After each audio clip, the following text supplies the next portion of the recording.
Welcome to Men and Women Talk, the Mars Venus Show, with your hosts, Kinte and Shannon. This program hosts a weekly panel of men and women who discuss topics such as dating, the workplace, family, spirituality, cheating, and of course, sex. Monday nights at 6 p.m. Pacific, 9 p.m. Eastern.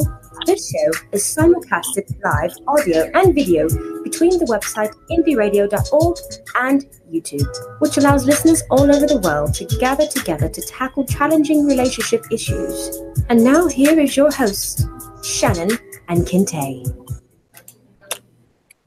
Hello, and welcome to an all-new episode of Men and Women Talk, the Mars Venus Show. I am your host, Kinte, all the way live from Los Angeles, California, and I am so happy to be here with you wonderful people on this Monday, October 22nd, and I'm joined by my wonderful, beautiful, talented, all the way freezing her butt off from Minnesota, Shannon. How you doing, Shannon? Hey, good evening, good evening, good evening. Yes, I'm in Chaska, Minnesota for work, but I'm doing great. Yes, I'm glad that you were here, and I'm glad that you haven't froze. Freezes. Hey, turn up the heat. That's all you need to do. And I'm definitely going to turn up the heat on this podcast. No, look at her talking about she gonna turn up the heat on the show. I'm looking forward to that. All right. And before we introduce our panel, I want to say that if you are listening live on YouTube, you can participate in this conversation via the chat. It's on the right section of the podcast. I'm sorry, the YouTube page. It's the top chat. Just say something. That's all you got to do is hit say something. So, and then you can be a part of this wonderful conversation. So, all right. So let me introduce my panel, and I'm gonna start off with our returning champs. This young lady was just on the show. What was it, about 2-3 weeks ago, Jacqueline? Yes. Talking good stuff. Welcome back to the show, Jacqueline Smith. How you doing? What's up, people? What's up, family? Hi, everybody. Let me clear my voice. It's been one of those weeks. Thank you for having me back. You know, I love talking this kind of stuff. You know, I'm gonna try to be a good girl this time. I'm gonna try. Oh, don't try, girl. Don't try. Please don't do that. We want the real you. Look, I'm all ears. I'm here for it. You know this mouth. Not as well as your husband, but we're gonna find out tonight. All right. Oh Lord. All right. Also joining us, this is her first time back this season. It's the wonderful Angie. How you doing, Angie? I'm good. How are you? I'm doing great. And how you been? It's been a minute since we've had a chance to chat. I know our last stuff came up on my YouTube, and I wondered where you ran away to, but I guess you got a new co-host and a whole new crew. Kick the old people to the curb. That's what you did. Never would kick. No, never that. Come on now. Now, have you guys been doing your podcast and whatnot? Yes. Oh, okay. Tell us about it. Every Monday night, which that will change because my husband just changed his hours at work, but it's for good things. We got promotions. We like promotions, more money. But every Monday night we do a thing about relationships, and we have about 29,000 followers that we do. Sometimes it's been Tuesday. We're trying to get into the YouTube market, but I'm not. Like, that's your area. I don't even know how to play with that. But we do premarital counseling, we do marriage counseling, we do relationship. I'm not as so much. I'm raw. Kinte will tell you I don't do the filter for the version of stuff. So if you want filter, you don't need to come to me because I don't give you the filter. That's right. We don't want the filter. So that's a poetry moment right there.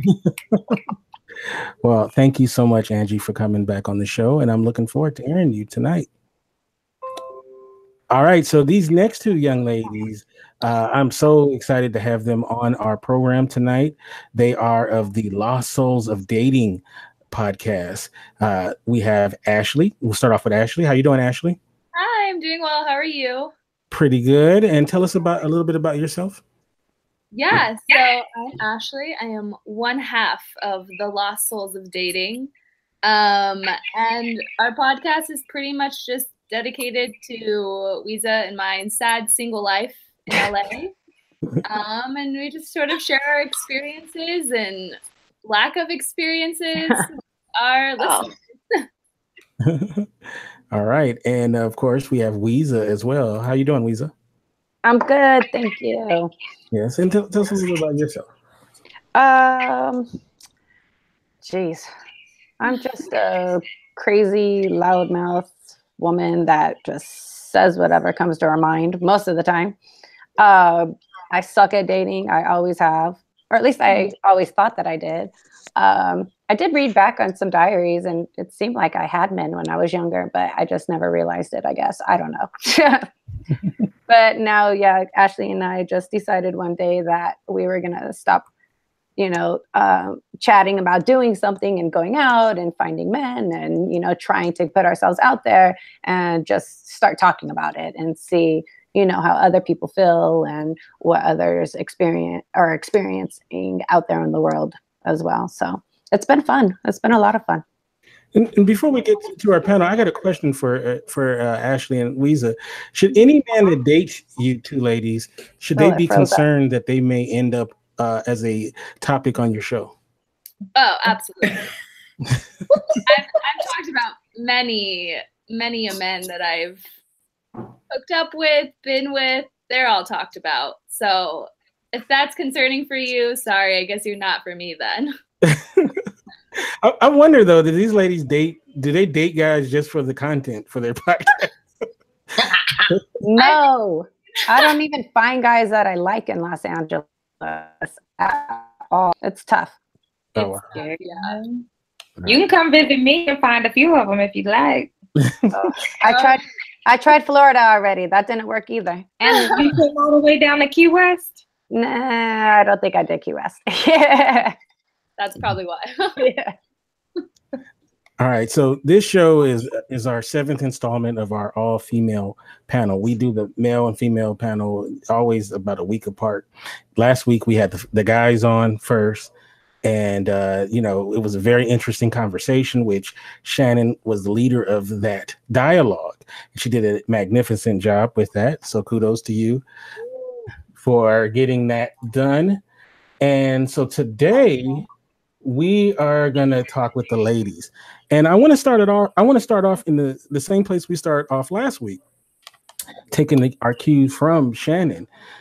She started off with listing what is known as the 5 male archetypes.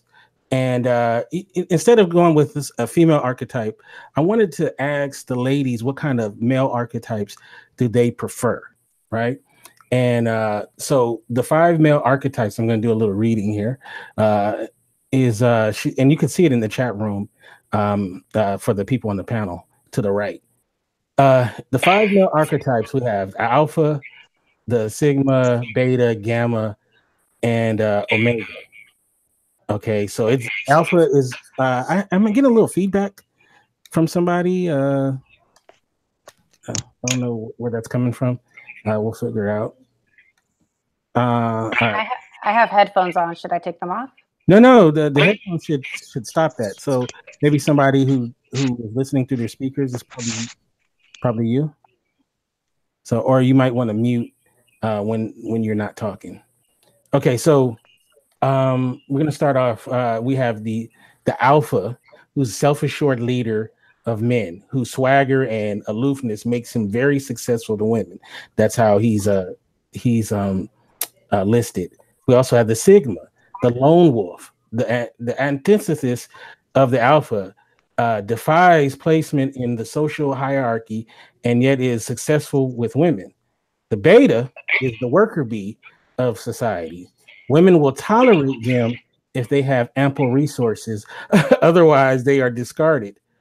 Then we also have the Gamma. Gammas are bitter or clueless about women. Often they can't grasp concepts and check out they check out of the mating game. And then we have last but the Omegas. Omegas are the hopeless. Omegas are correlated with violent outbursts like shooting sprees because of their rejection of women. So I'm gonna go out on a limb and say that I don't think anybody on this panel probably likes an Omega, but I could be wrong. I could be wrong. Oh no, you're not wrong. So we're going to start off with you, Shannon, because I don't know if you, since this was something that you brought up, which man do you feel like? And I know you kind of said something last week, but we'll reiterate it. Which kind of man fits you more so? The only time I like an alpha man is in a fraternity. For archetypes, definitely Sigma. Definitely a Sigma. Sigma, okay. All right, so then let's go to you, Jacqueline. What about you? Which man is more like the kind of man you like? I'm still marinating right now. I was like, wait a minute. With so many choices, I'm still marinating on Alpha. Let me go next. Let somebody else go first, because I'm still, trying to put I might need a well-rounded, a little bit of this one, a little bit of that one. You should have just asked her what is her husband. I know, right? Hopefully, it's what matches the husband. I'm sure it will. All right, so we'll go to Weezer. What about you? What kind of guy do you? Definitely the alpha. Alpha, okay. Yeah, I need to get away from the alpha, but yeah, always the alpha. Mm-hmm. Now, what exactly about an alpha male is the most appealing to you? I think it's their confidence / cockiness. Mm-hmm. And I don't know why. It's just something that attracts me to somebody. So, and generally those guys, they're not really good for me ever. Ever. Never. All right. What about you, Angie? Ashley. No, Angie. Oh, sorry. I'm sorry. Yeah.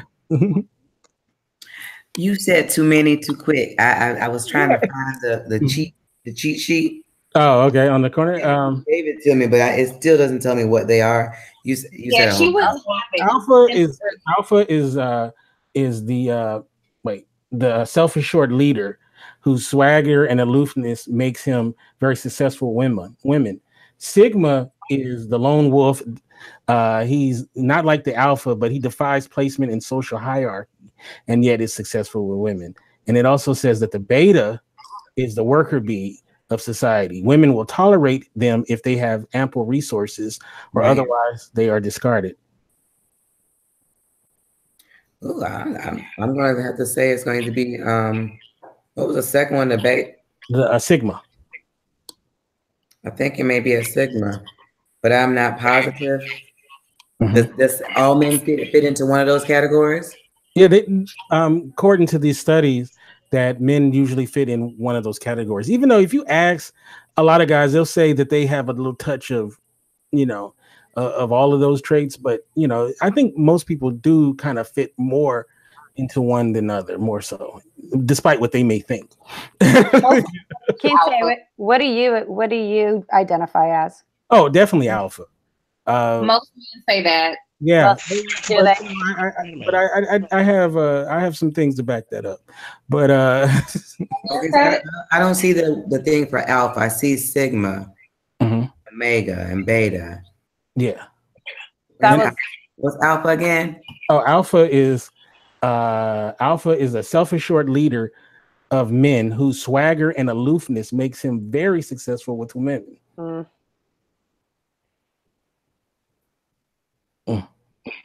That's his it, right? Yeah, that's what the description. No, my husband. I would have said he probably was that too. So what? Sigma, this young lady locking him all the way down. More like Sigma, you said. I don't know what. Oh no, I don't know what it is now. I don't know. All right, let's go to Ashley. Ashley, what would you say? I'd say Sigma for sure. I love a loner. I love a guy who can kind of just do his own thing. I'm not really into any guy who's like super alpha male, feels the need to kind of, shake his tail feathers and be the first person that everyone notices. I kind of like the guys that are more in the background and a little more mysterious in a way. Oh, okay. All right. Yeah. Okay. All right. So another question that I have for the ladies is, you know, to be a man, to, you know, to fit in these categories. Yeah, we are getting some background noise. It might be from you, Jacqueline. I'm not quite sure. So you might want to. Me, hold on. Let me see. You might want to hit me. Hi. All right. So for a lot of men, you know, men sometimes struggle to figure out where they belong in society, right? So you have a lot of guys who are not sure who they are, and you know, they don't know if they're alpha, they don't know if whatever it is. And my question, I'm gonna start off with we'll go back to Weeza with this one. My question is, how much are you looking for a man who really knows who he is and has a very firm grip on who he is, what he is, and what he has to provide for someone else? Ooh, I want to say maybe a 50-50, and that's probably something that I need to work on. I'm pretty established in my career and what I'm doing, and now with this podcast, you know, very committed to this. But I definitely like a man that is creative and different things. So I want him to have a vision, and if he's still working on what he really wants to obtain, I'm cool with that, and I'm ready to support that dream or that vision.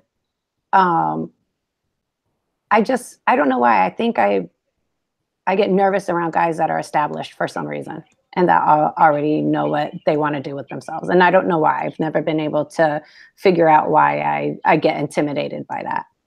That's interesting. I'm glad that you admit that, because a lot of people don't admit that.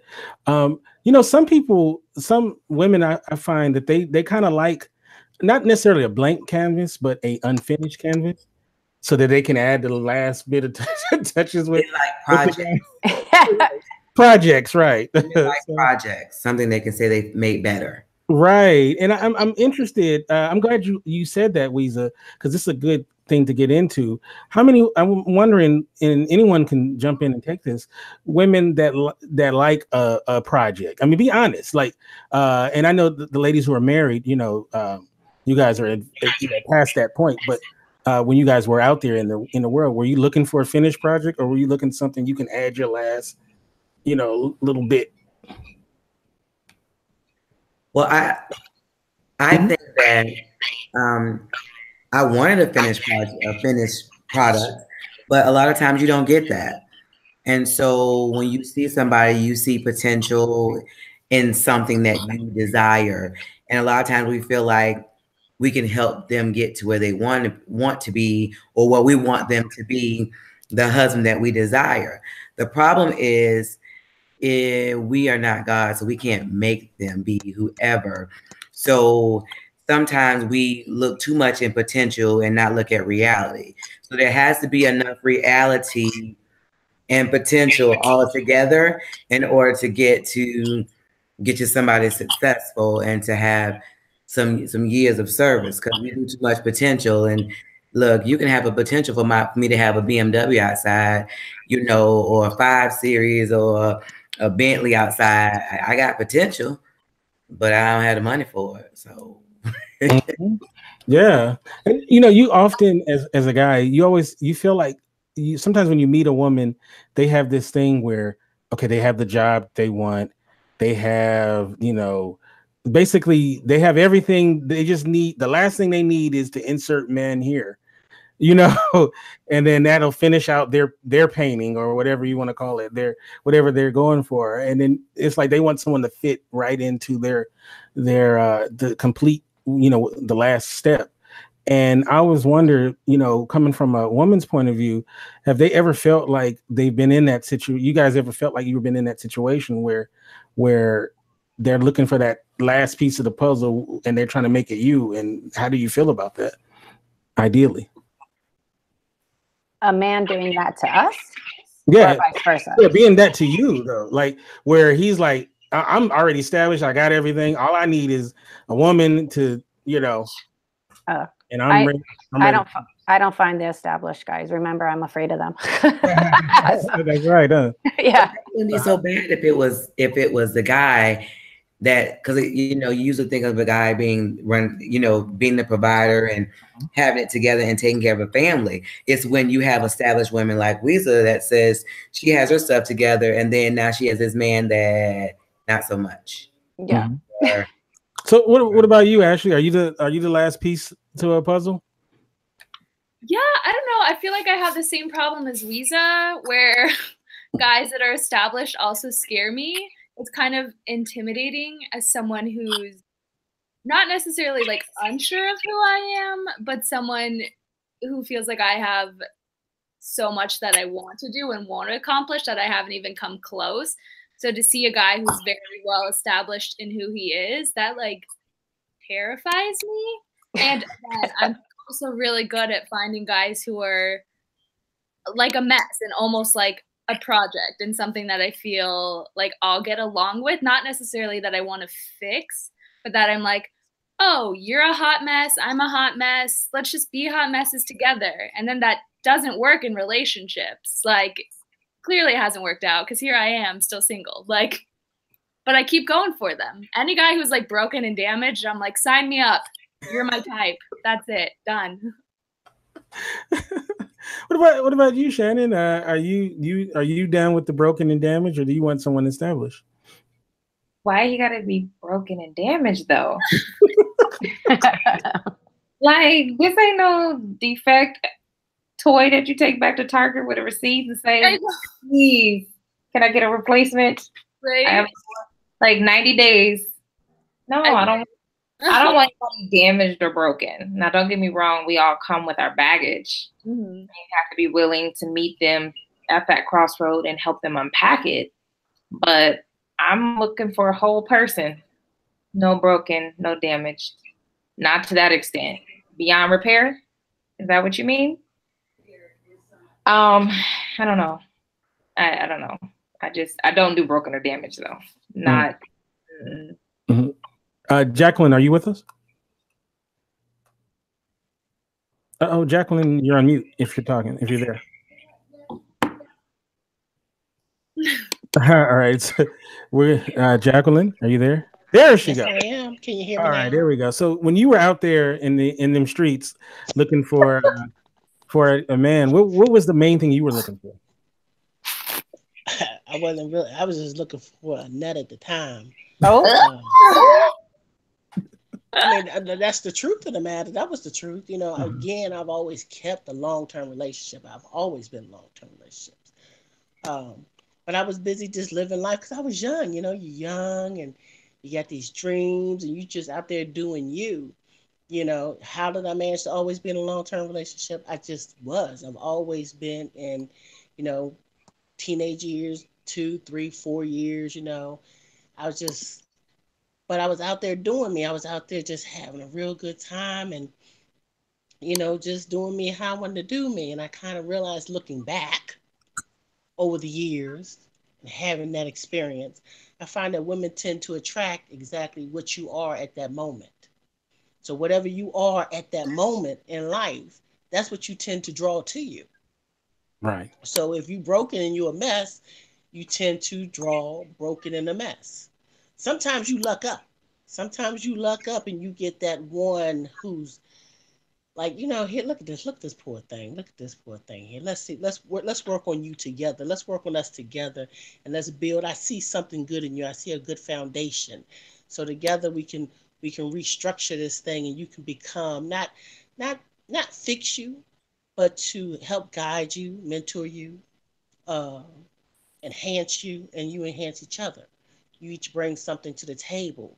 You balance out each other's whatever it is, whether it's a roughness or too soft or whatever it is, you balance each other out. And, over the course of the years, it took years. It took many, many, many, many years and many, many, many ventures to come to this conclusion as I look back and say, what would I have not done? What I shouldn't done? Why did I do the things that I did with who I did it with and why I did those things? A lot of reflection has come through these almost 50 years of my life.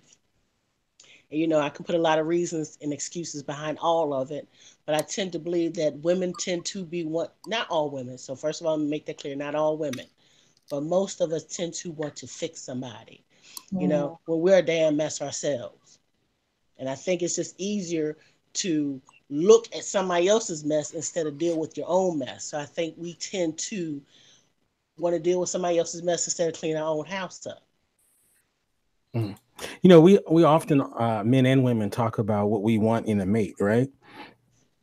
And then when you reverse the question is, you know, I'm gonna start off with you, Ashley, is if a man were to have you, what would he be getting?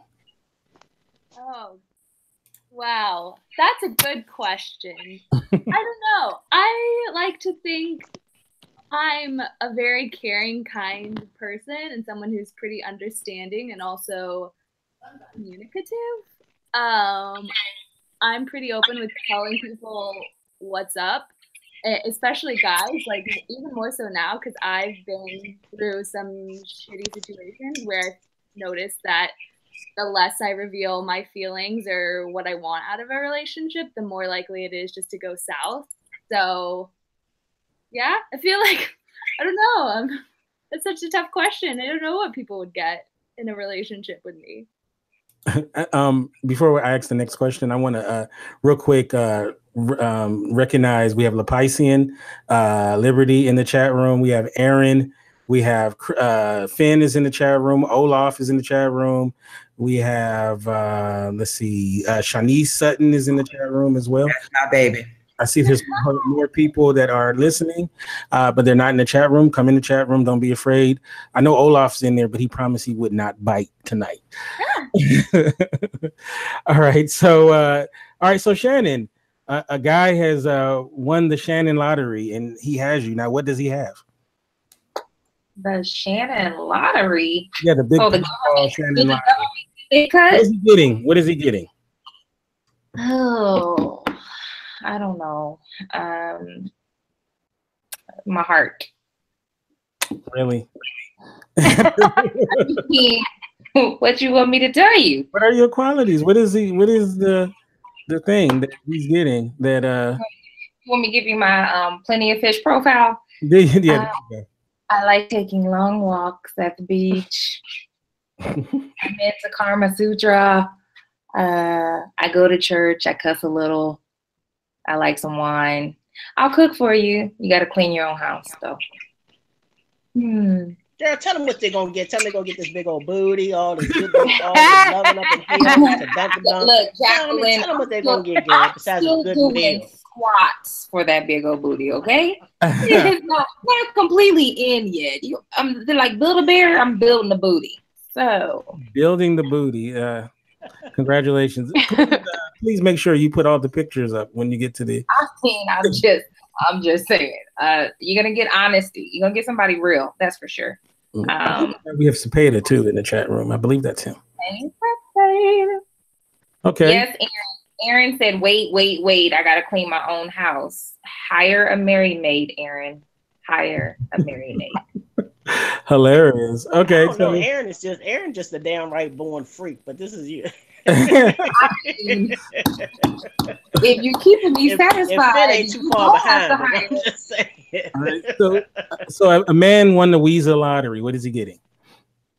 A lot of energy. Somebody who likes to work a lot. I don't like to clean either. I stopped cooking, and I used to love to cook. I did cook last night. Anyways, I like to travel. I like to do new things. I also like to just stay home and watch a lot of TV all day, and I don't care. I like to touch. I like to be I like people that are touchy. Oh, okay. So I'm very social. So I don't know. I'm a lot of contrasting things. I like to stay home and do nothing and be a hermit, but I also like to be super social. So it's kind of bananas. I don't know if is that weird or is that like odd? Not at all. Not at all. It is? Oh, okay. Angie said, yeah. Angie said, yeah, I'm weird. There's two guys that hit the lottery. I'm good with that. we have two guys that hit the lottery. We have Jacqueline's husband and Angie's husband. So Hey let's start off with Jacqueline. What did your husband win when he won the Jackie lottery? Oh, y'all know. Well, some of y'all don't know the story. He was my booty call. Hey now. I called him up about 2 a.m. and was looking for some things to do.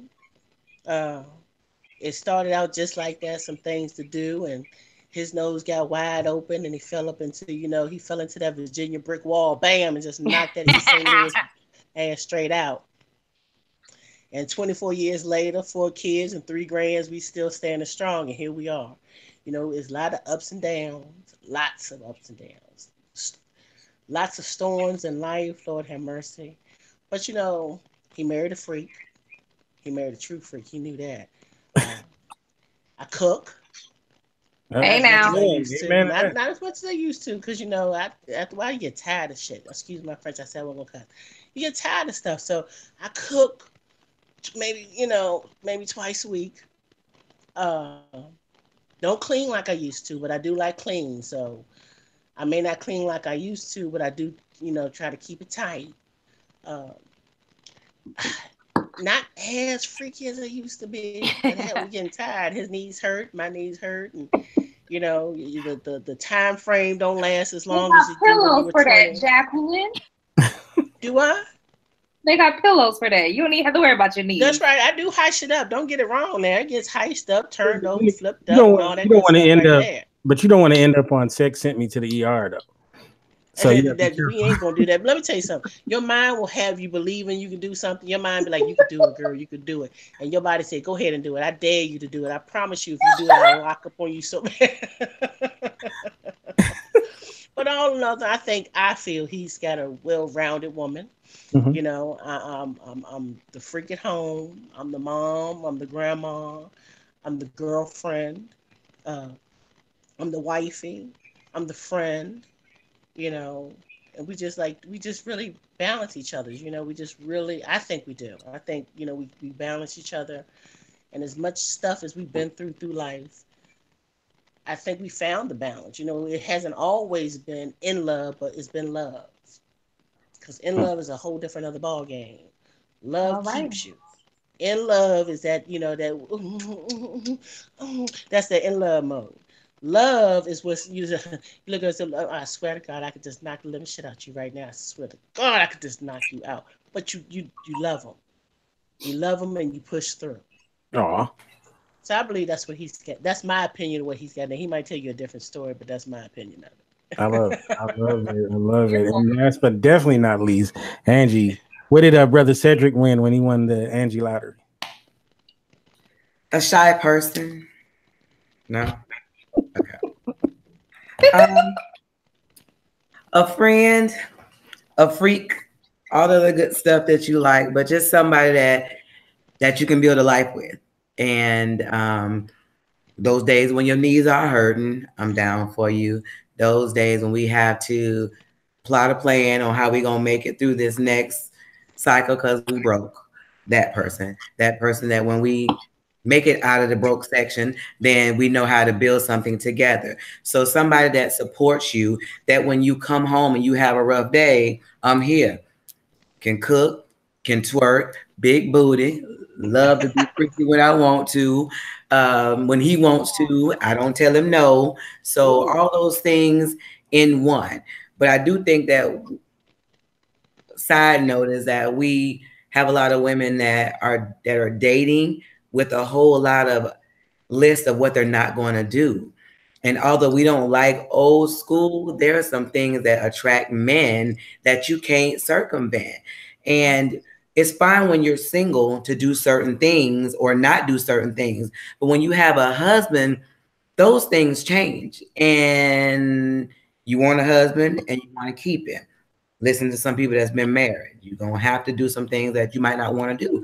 Yes, my mother-in-law says she ain't getting married no more because she don't want to cook. She don't want to do that. But when you have a husband, he want a home-cooked meal. He don't want McDonald's and Red Lobster and Olive Garden every day. So you're going to have to cook or take some cooking classes. Or you're going to pretend or something. There has to be something that separates you from a booty call. I mean, I'm gonna be his booty call. We role play, we do it all, but you got to be all of that. It can't just be like I saw somebody in there said they can't cook, so they need somebody that can. And that's most men's thought.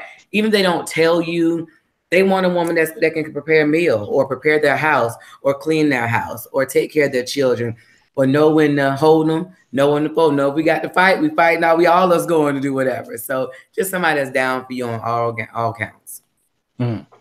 Very, very well said. A big thing for me when it comes to looking into a mate is loyalty.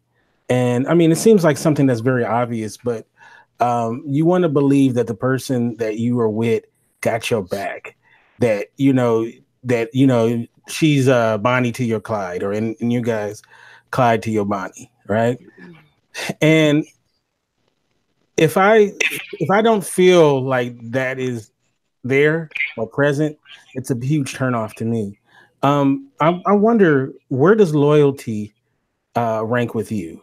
When it comes to choosing your mate, or in the ladies who are married, when they actually found their mates.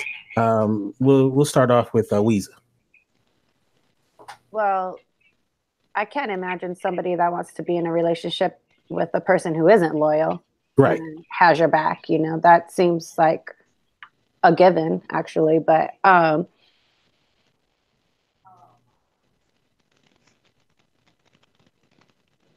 because I know that I'm a very loyal person.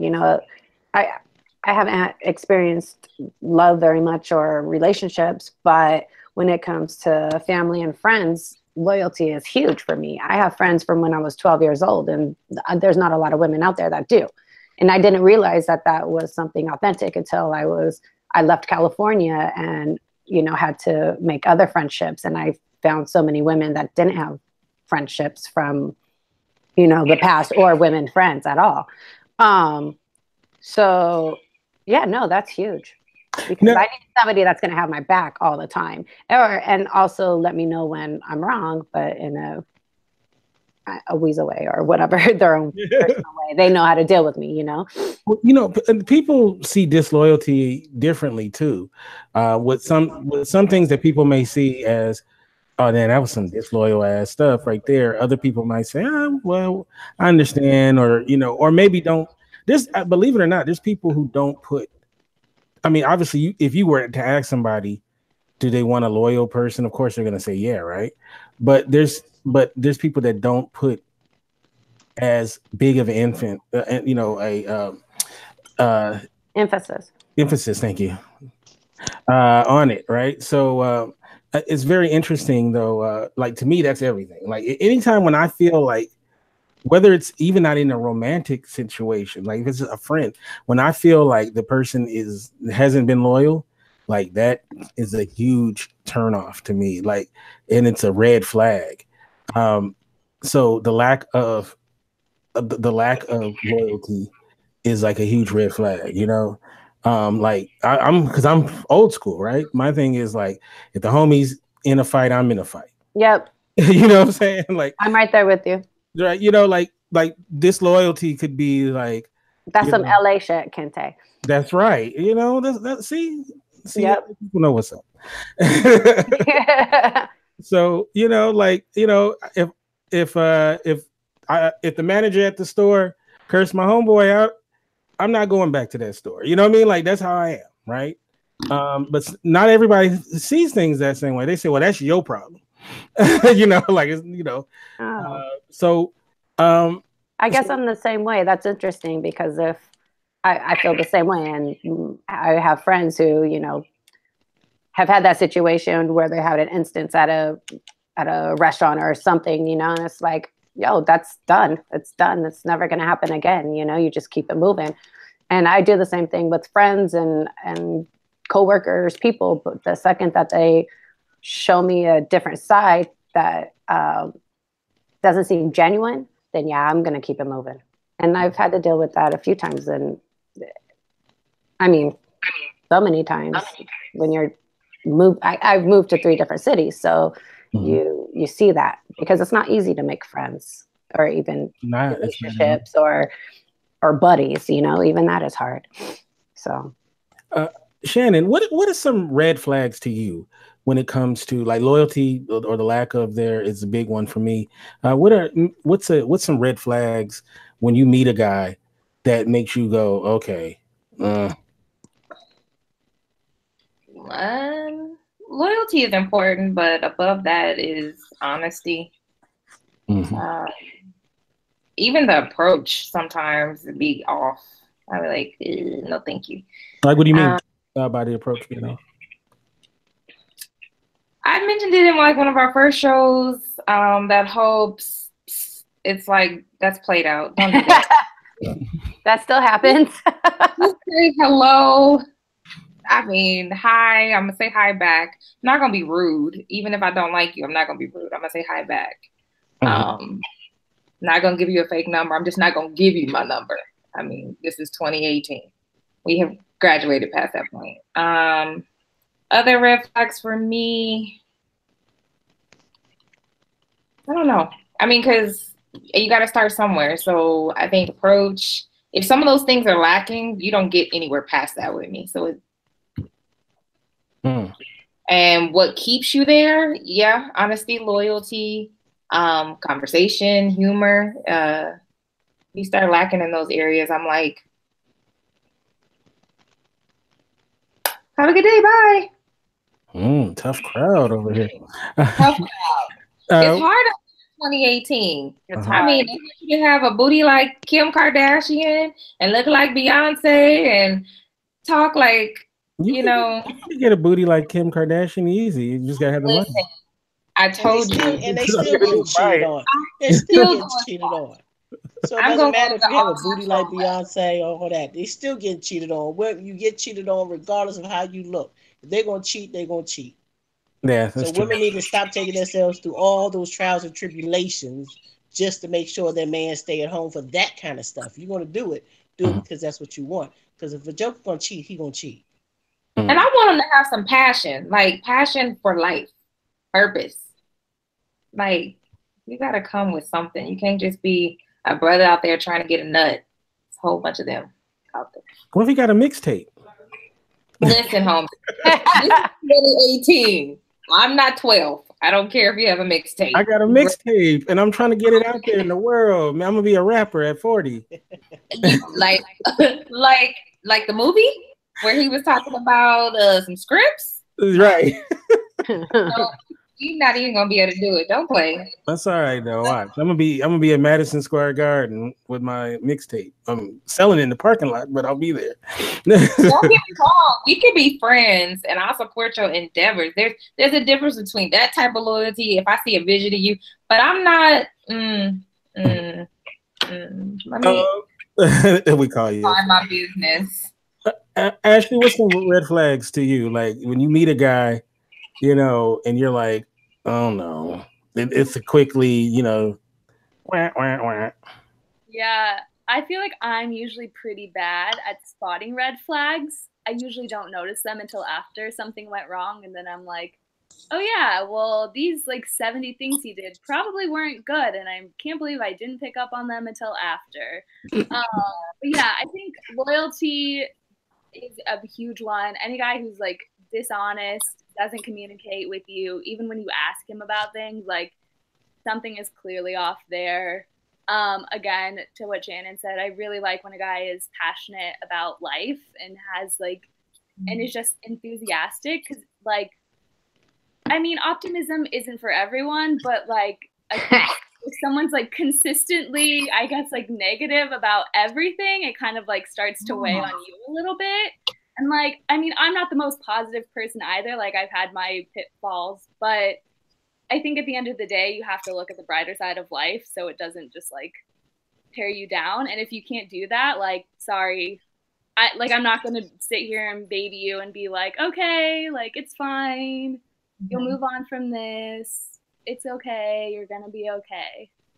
Now, Kente, I will say this. And we've had this conversation before, so don't act brand new when I say it. Okay. I have met a lot of guys who say they're looking for something, and I would like to believe I fit the bill of that something. And I know everything ain't for everybody, but when you are presented with what you say you're looking for, there ain't no follow through. There ain't no appetite. No follow through. What are you gonna say, Angie, about that? Preach the word, Angie, because I've been taking notes from you all night. So have you ever met a female friend? Somebody you meet that a girl, you say, okay, she's cool. If I want a homegirl, it's gonna be this. But something just don't feel right, or we just don't click. Mm-hmm. So you can fit the bill, but y'all don't click. There's something about you. I can list a number of things that I want my spouse to have. Mm-hmm. But when the situation happens and he doesn't respond a certain way, it's not that it's wrong, but it's not right for me. So you could fit the bill as far as a list or a description. Sometimes you're just not the right person for them. Mm. And they do little stuff to see if they'll ask you questions or they'll talk or they're just general stuff. Sometimes they listen to see how you respond. So it's not a right or wrong answer. Yeah. It's just how your answer makes them feel. Well, I had a guy tell me, he was like, I don't even know if you're the settle it down type because you always travel, you'll never be at home. And I was like, for the right guy, I'm the right type. Just might not be your type. And that's okay. I'm okay. Listen, now if he had an idea of getting married and you met all the qualifications, however, that would be unsettling to him if he wanted somebody that, hey, in the afternoon we can just go for a quick dinner. I'm just telling you a what if. No, I get that, Angela. No, I'm with you. Because we've done counseling of couples that are married that have issues now, that red flags that they ignored when they were dating because he had no ambition, Angela. He had no ambition. And I tell you what, I agree with him wholeheartedly. But for my job, at that time I was a nanny. So I'm sorry, my job required me to travel. And you knew that before you met me. You kind of got that information when you were getting to know me. So for you to come out your mouth and say, I want X, Y, and Z from you, and I'm telling you, I'm committed to this job for the next couple of years because I signed a contract. Like, I mean, it was in black and white. There were no shades of gray in that area. I wasn't leaving the job for 3 years. And so love makes you do things that are not initially love. I know what I got when I got my husband, but there were things that he said, you knew what you got when you got me, because he's not a touchy-feely, like, hold hands person.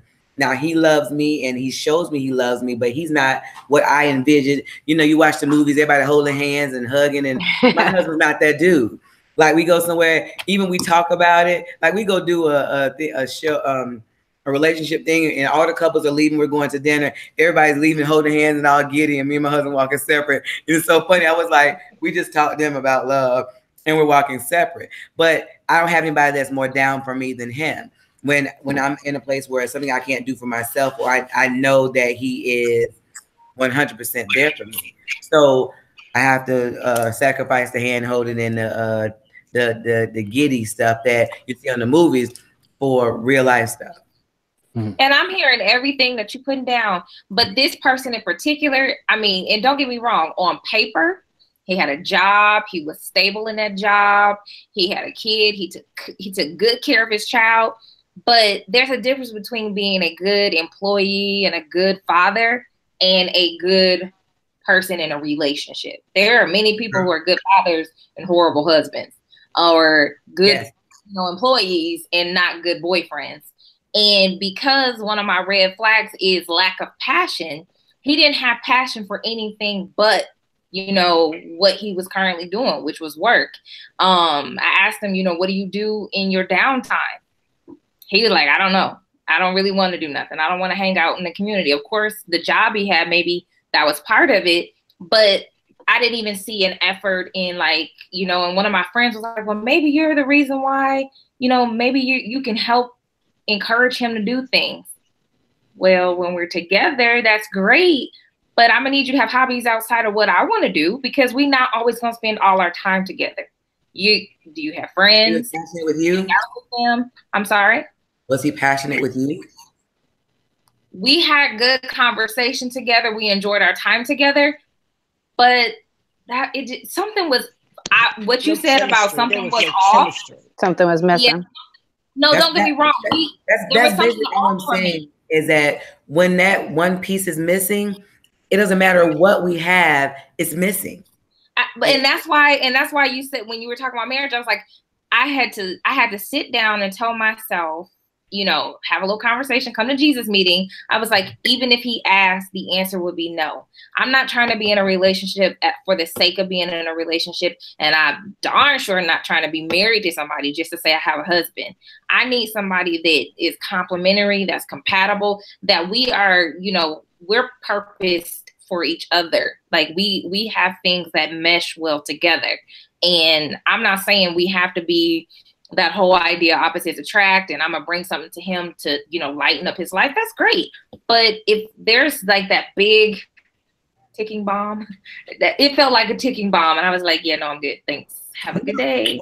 God bless you. It should be There's someone else for you, but it's not me. Hallelujah. You know, it's interesting because the next thing I wanted to talk about is this idea of being marriage material. We hear that a lot, you know, is he marriage material? Is she marriage material? And my question to the ladies is, what constitutes someone being marriage material? Are there people that are just not marriage material? Yes. Yeah. Okay. So what constitutes someone being marriage material? Like from a male and a female point of view, perspective. Angie, I want to hear what Angie has to say. Yeah. Okay, so for a man, you want somebody that has a job, have some ambition, have goals. Because when you meet your spouse, depending on what age you meet them at, they're not going to be successful. If you meet them at a young age, like my sister married her husband when she was 18. They've been married now for 35 years or whatever. But he's a lawyer now, but he wasn't then. So, but what she saw was the family values. She loved his love for God, the basic principles that she liked. She saw those in him. So you can have potential, but then you need more than potential. You need some drive. You need some ambition. But you have to be friends. You have to enjoy that person. And for you, if your dad was the one that fixed tires or did stuff around the house, if you got a man that don't know how to do any of that stuff, that's gonna be a problem for you, because you want me to fix the garbage disposal, or we got to pay somebody. Like my dad did that.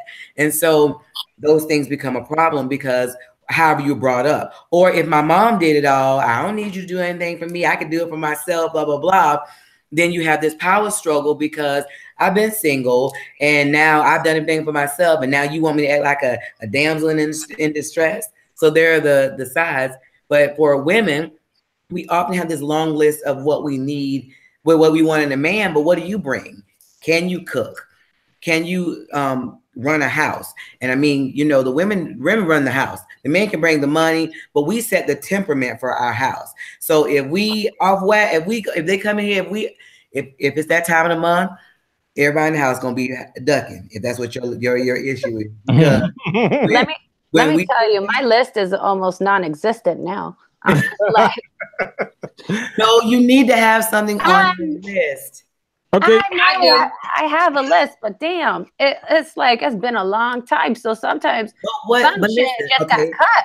Okay, like I don't care if he's tall anymore. I don't care if he's rich anymore. He don't have to have the best car. Like all that shit doesn't matter to me because I'm happy with what I have and whatnot. But it's like I can't even find somebody I'm compatible with or that I'm even attracted to or nothing. So have you thought about it? Have you thought about some things that you need to change yourself? I did, and I went to a therapist last year to try to like, you know, talk it out and find out like, you know, the things that were actually wrong with me health-wise and whatnot. You know, found out. I mean, I guessed it already that I have some crazy ADD shit. So, you know, I take that kind of, you know, medication, and that's cool. You know, it's helped me focus. Right. Yes. You know, I'm generally a caring person. I like to take care of people and help them and, you know, and partner with people. And, you know, I could be a leader. I could be a team player, you know, so I'm just not sure. Like, I know my issue is opening up and talking and expressing my feelings. I have major issues with that. It's very, very difficult for me. One quick thing that I heard you say, that your list is no longer rich, and you named some other things. Those are superficial things. Yeah. All that's gone. Because if your list, and when and honestly, when we're young, all of our lists are superficial. Yeah. We want something we saw on TV or in a movie. Yeah. You want a guy that can beat everybody up, whatever. But what happens if you get cancer or something that you can't function with? Is this person going to love me and down for me? Is he loyal enough to be faithful to me because I can't perform at this time? Those are the things that you look for in a man. He has a job, he's a provider, he's nice to other people. He is who I need. Because honestly, so just to update you on me, so this will make sense to you. My husband now and I have been together about 20 years, but he's my third marriage. I took me to those other 2 marriages. So I felt like it was them, but it was me. I had to work on me. I was selfish. It was everybody else's fault. And that's one of the red flags should be, that if you meet a guy and he tells you about all his exes and all what they did wrong, that's a red flag, because no relationship is all everybody else. What did you do wrong? What could you have done better? So I would say suggest working on ourselves, and that's what I had to do. I was needy at one time, and like I wasn't needy for my first 2 marriages, but after that I went through this little funk, and I was around here. My husband wanted to leave. I wanted to leave too. Where you going? You going to the store? Well, the girl must gonna be at the store. I was bringing all my garbage with him. So he liked the confidence that I had and how I could, make sure things are running, take care of the family, run the house, freak him, do all this stuff. But I had to have something to bring. You can't come a big booty. I have one. He loves it, but that's not enough to keep a marriage. And I feel like a lot of guys just come up to me because of my big booty. And so those are the ones that I'm like trying to like, I need to get away from, because they see that the TNA and they're like all about it. And I'm like, okay. And so, and for a long time, that's what I thought as my self-worth was my big ass, because everybody, not everybody, but men were drawn to it. And it took me a really long time to realize that there's a lot more to me than that. Well, to be honest, a big booty is a magnet. So, so they had it honest. But ask them a question though. When you talk to them for a little while, ask them something like, "Hey, so what do you like about me? So what when you think about me, what do you think?" And if they don't have an answer, then it's just your booty. Right. Well, it's to be honest though, it's the booty until it's something else though. But I'm saying, you want to see, like, okay, that may be your initial draw. Right. You meet a guy, he fine, or she, for men that like breasts, it's breasts, whatever. But if I've been talking to you now for 2 weeks, a month, and all you have is my booty or my breasts or his body, and that's all you have that you like about them, then he's not. That's superficial. Because those things, them breasts that's up here, they drop down. Them booty spread, stomach, them abs go down for the men. Stuff change. So if all you like about me is that, then we're going to be divorced in a minute, because you're going to eat 1 too many cheeseburgers or 1 too many late nights. Hey, I'm just saying. That's true. That's true. You better preach the word. I know, man. I know. Yes. Okay. So let's talk about dating, and we have the dating experts on this panel. So we're gonna go to you, ladies. We're gonna talk about dating, and then, in the last several years, there's a lot of talk about gender roles being shifted and what is expected of men and what is expected of women. But one thing that seems to change, it hasn't changed, is what is expected of men when it comes to dating. And I wonder, what is your expectations? We'll start off with Ashley. What is your expectations when it comes to like a first date or whatnot? Do you expect a guy to spend a lot of money? Do you expect a guy to pay? Is those things very important to you? Or, is Dutch okay now that it's 2018? Are these things that matter a lot to you? I feel like I'm totally the opposite on this panel, but like I have a really weird anxiety about like money and stuff and owing people money. So anytime I like go on a first date, I'm always like, let's split it, or like I'll pay for what I need to pay for, because I also just the thought of like spending so much money, I'm like, if this goes poorly, I'm gonna feel really bad that this guy's like lots of money on me. Like I would just feel, like I would think about that for the rest of my life. And I would be like, nope, no, like I have to pay for the food I ate, the drinks I drank. Like Ashley, I'm gonna come do you a boot camp, baby. Thank you. Thank you. Please, yes, the boot camp. I'm about to go to bed. It's time to go to bed. No. Ashley, I'm right there with you, Ashley. Continue. Yeah. I mean, don't listen to these ladies. Don't listen to Kente. Look, Ashley, yeah. go to bed. Just go to bed. There you go. Yeah. I'm with you, Ashley. Just go to bed. It's 2018. I'm with you, Ashley. You start that paying mess, you got to keep it up. Yeah, how you start is how you finish. How you finish. The guys in the chat room was like, wow, she's from another planet. Right, what planet is that? I can't remember the last time where, I don't remember a time where it was like that. That's pretty great. But you guys got to remember, Ashley is 25. And so this is the new way. And so meaning that all the young girls, they want to pay for shit. You know what? You're right. Yeah. Yes, I know I am, because I deal with this shit all the time, and I get pissed off because all these you her friend, right? For shit. But Weezy, you her friend, right? Yeah, and I tell her all the time. We have this conversation all the time. She yells at me. Well, you need to start singing the song. Reach out and touch. You need to touch her hand.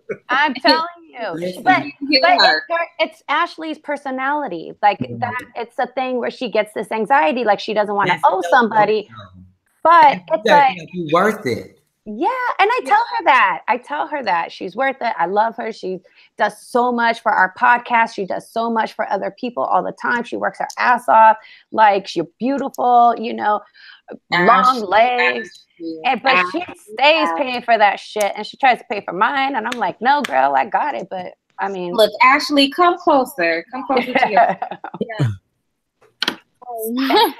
Stop paying for shit. Stop it. I know. It's a problem.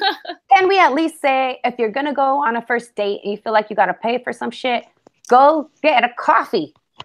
You know what I mean? Like, don't do something where it's like a bill's going to come out. Go get a coffee and grab the coffee and go sit down and talk to the fool or something. I don't know. But I have issues with it too. Is there such thing as a cheap date? As far as, not necessarily that the person's cheap, but the date is just a cheap, not cool first date. Can we rephrase that? Mm-hmm.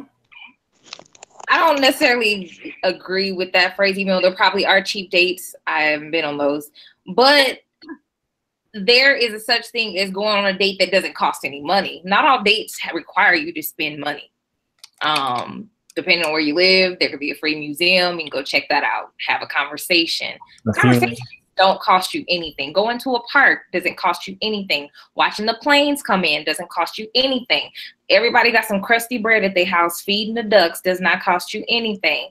Now, don't get me wrong. I want to go to the pool. Look, she look at her face. I'm here for the date where you got to pay for something, but I also am open to other things. I mean, at the end of the day, there are other things that I like. We don't always have to spend money. But actually, you got about 7 date requests. What'd you say, Angela? Actually, got 7 date requests in the room. So yes. They're like, follow your heart, girl. What you say, Angela? You sound like you about to whoop me. No, I was saying it depends on, you have to make sure it's something that the other person likes. Right. No, absolutely. That's why I said there are options. And the only reason why I'm saying this is because I was in a group and the women were going in, talking about, I don't want a broke man, da, da, da, da. And I was like, and I didn't really comment on the chat because it was just so horrible. People were just being so rude to each other about what the guys were looking for. And, so they asked the women to plan these $30 dates.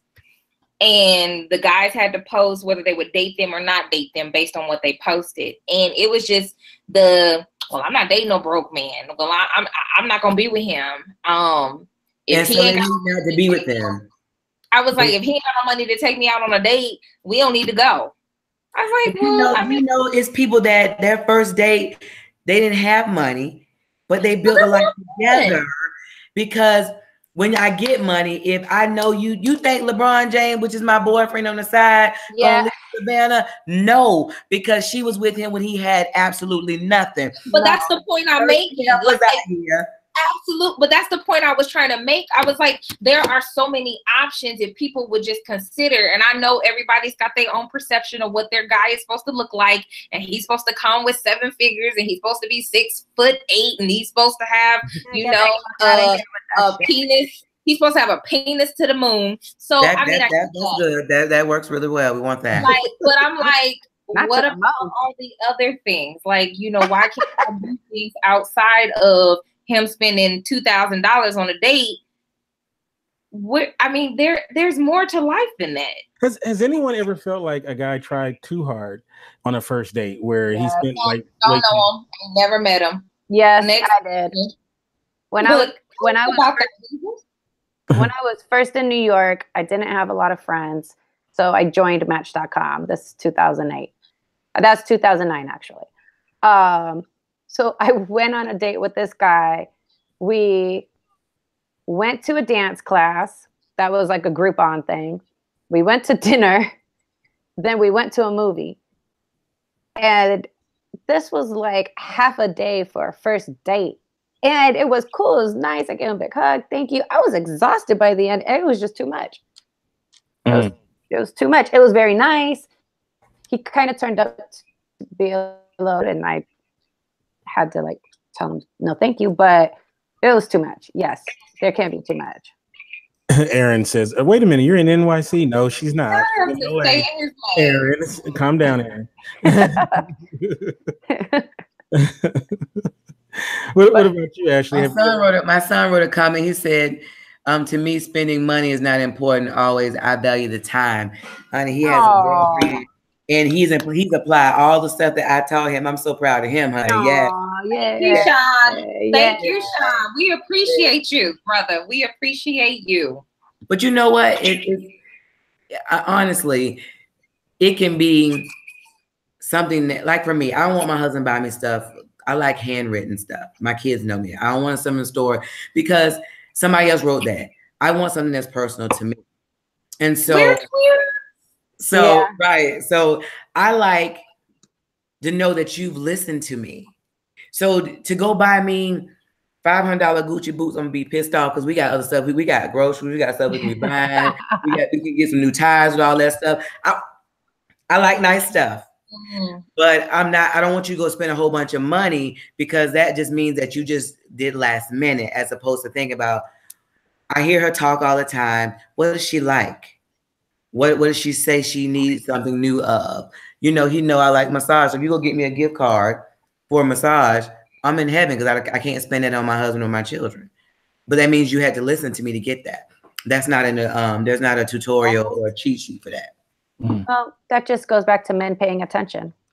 You know? Right. Does that happen? He should have paid attention to you. Yeah. My husband ain't always pay attention. He was following the booty. But I make him repeat what I said, and he was like, we gonna try this again. All right. So before we say goodbye, I have a couple of more topics I want to get to. Before we say goodbye. No. I want to. I knew we lost Jacqueline, so I'm Jacqueline, where are you? I was like, we were on this podcast last week for like 2 hours. What you mean? Calm down. Look, she's about to. All right, I'm gonna have my business through the screen. Y'all seeing this, right? Y'all seeing this? All right. So, one other thing I wanted to talk about is, and this is like we kind of talked about it last week with the fellas, and I want to make sure we talk about it with the ladies. How much emphasis do you guys put on the company that men keep? like their homeboys that they hang out with and all of that kind of stuff. Maybe they seem cool, whatnot, but then the people they deal with, it seems kind of sketchy. Do you put a lot of emphasis on that? And then also their family. Not just because their family might be crazy doesn't mean that they are, but some people will make a direct line to that, even though they may not show the same tendencies. So we'll start off with you, Ashley. How much emphasis do you put on that? Yeah, I think I do put a lot of emphasis on that, mainly more so like the friends and the people they hang out with. Because like, if I tend to go for guys that are a little bit more of like, not a full out douchebag, but the low key douchebag. So where like 6 weeks. What? Yeah, like guys who are like right away, I'm not like, oh, you're a douchebag. But a few weeks in, I'm like, oh, you're a douchebag, and you're really good at hiding that from me. So I think like douchebags attract douchebags. So if a guy's friends are all like douchey or just like not good people, like chances are he's probably not either. So like I think it's important to pay attention to the people they're friends with because they're really telling. Shannon is going to be. I love it. Now, okay, what about the family aspect of it too, Ashley, though? Do you... Ashley, you're bad. You're bad. Yeah, the head wrap's coming out. What did I do? What about the family, Ashley, though? It's like good night. It's like good night. Don't let them bully. We bringing her back for the Life Coach podcast. I need that. Listen, make sure I need to help Ash. Oh my God. I need all the help I could get. Really, all the guys in the chat are like, I get what she's saying. She's all on your side. Of course. Reasons that are not good. Look, we not Sister Cole. We not gonna do that to you. No. But okay, what about the family though aspect too? Yeah, I mean, I've never been close to my family, so a guy's relationship with his family has never been something I've paid attention to because my relationship with mine is pretty much like removed and distant compared to most people. But I know that's something more people, I guess, pay attention to than I would. Oh, okay. All right. So we'll go to Weezer and then Shannon, and I want to close it off with Angie. But Weezer, so what about the company that he keeps and the family aspects? Yeah, it's gonna mean something. If I'm meeting the friends and I think they're an asshole, the friend's an asshole, and I mean, and I voice that, I don't think that that the man is gonna like that. I don't know. How would you feel, Kinte, if you were hanging out with some girl and then she was like, yo, your boys are, I'm not down with them. How would you feel? It would depend on why. How I feel. Yeah, why? Like, if they've given an adequate reason for you to feel that way, then yeah, I mean, that's something that I would definitely have to address. And it has happened before.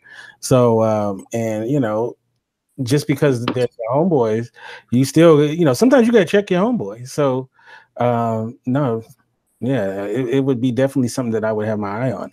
Yeah, I mean, it's definitely, a warning. If you're not going to get along with the friends, then I think I don't know how much that's going to work. I know you're not married to the friends and, the company that your partner keeps, but it's also going to be something that's involved in your life. I feel like.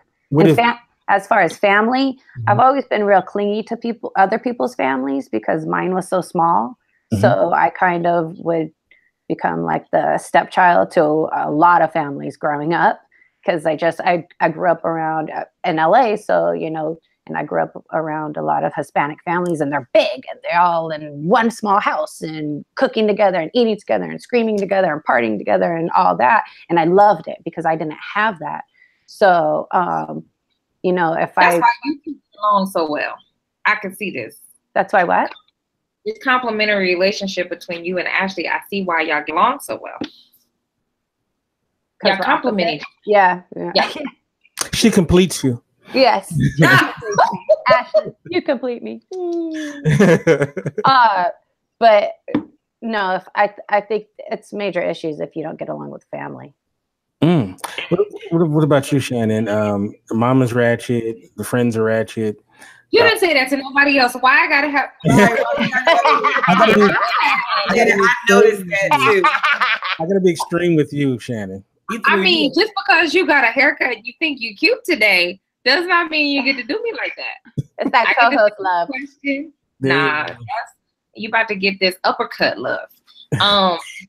So I was thinking that his friend circle, there could be some red flags if they're all, say, thieves. Because, like Sean said in the chat, birds of a feather flock together. I mean, what we talking about last week? If they all at the club slutting it up, is she out with them? What does that make her? I'm just saying. I mean, what's good for the goose is good for the gander. Family, I don't know. Every guy that I've dated, I'm like Weeza. I've attached myself to them, but I'm a people person by nature. So I've never met a family that I didn't like or didn't like me. I actually had a guy say I was trying to steal his family. We not even gonna go there because that's so stupid. But I got my own family. We all got dysfunctions in our family. So why would I need another dysfunctional family? You can keep yours. I'll keep mine. So yeah, if you love the person, you'll take their family. I don't think you gotta lay up next to them, but hi, mama, daddy. Hey, see y'all at Christmas from afar. So Angie, I purposely left the end for you because I wanted to. I'm very interested when you met your now husband. How much did who he hung out with played a part in you going farther with him, and also his family, because now you're married to him. In some respects, you're married to his family. So, you kind of are like a finished product to, like you can speak on it on a different level, obviously, than we can. So, how did that all play out? Okay, so the first part of it is birds of a feather usually do flock together, but there are times that you have people that somebody different just hanging out with somebody because that's who they grew up with or that they're familiar with. Like you can have a whole bunch of whole friends and got the 1 mile one in the middle. So that doesn't necessarily mean that's who they are, everybody. But generally speaking, you get to watch how they act around those friends.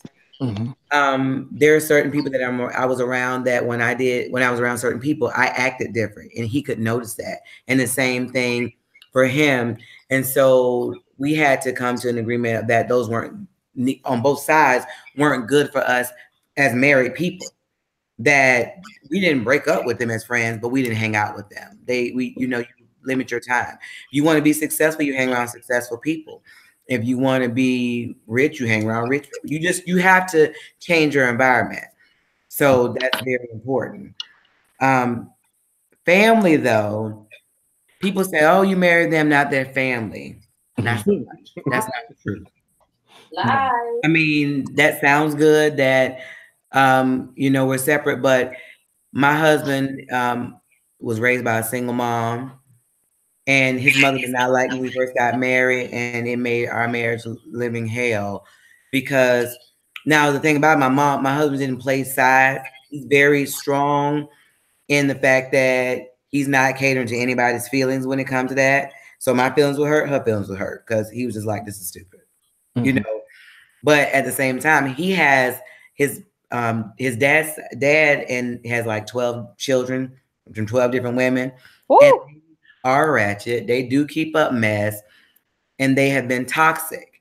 And so we had to distance ourselves from that toxicity. I can't even talk today. I know there's something going on. But we noticed that they kept up mess, and it was coming into our relationships, things that didn't have anything to do with us. So we have to love them from afar. I love you. I don't have to hang with you. That's my family. And so If his family came and asked for money, we need to go to Cedric, which was, you know, that's his family. He can tell them no. But I'm very close with my family. And I had to even distance some of the things that I do with them because my family became my husband. We had to create our own household. And so whereas my mom had a lot of say when I was growing up, it was hard for her to release those, you know, claws as well. So, you know, it's important that, because what is it that, why is the person not close to their family?